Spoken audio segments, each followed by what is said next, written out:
व्लॉगची सुरुवात झाली संध्याकाळी स्टुडिओतूनच. हे जे अल्बममध्ये फोटो भरत होते माझ्याच मैत्रिणीच्या मुलगीचे होते बारशाचे. पण हल्ली असे अल्बम बघायला मिळत नाहीत ना.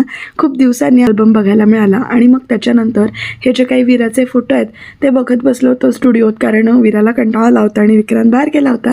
त्यामुळे जरासा वेळ जाण्यासाठी हे फोटो बघत बसलो. किती पटपट दिवस निघून जातात ना. आत्ता लहान लहान आहे म्हणेपर्यंत 3 वर्षाची झालीसुद्धा वीरा.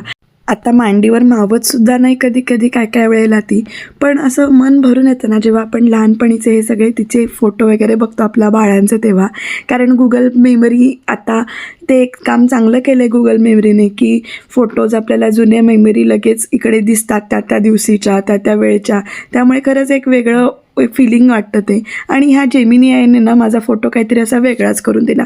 त्याच्यानंतर रात्री जेवण वगैरे आवरून स्टुडिओत जाऊन बसले होते. आयडेंटिटीचे फोटो जे काही आहेत ते स्कॅनिंग करायचे होते म्हणून.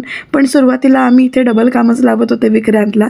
पण त्याच्यानंतर मात्र मला सवय झाली आणि मी पटापटा इकडे मग ते फोटो जे काही आहेत ते आयडेंटिटीचे स्कॅन करून ठेवत होते. तर मंदार दादा आला होता तेवढ्यात त्याने माझा व्हिडिओ घेतला आणि मला म्हणाला मी तुझा व्हिडिओ काढतो तू काम करताना. चला म्हटलं बरं झालं. आणि मग त्याच्यानंतर इकडे मी स्टँड लावला माझा आणि मग त्याच्यानंतर इथे ते जे काही आहे ते स्कॅनिंग करत बसले होते. थोडंफार स्कॅनिंग केलं, जवळजवळ 5 शाखा काहीतरी पूर्ण केल्या. आणि रात्र खूप झाली होती, वीरा पण घरात कंटाळली होती म्हणून शेवटी मग घरी आलो.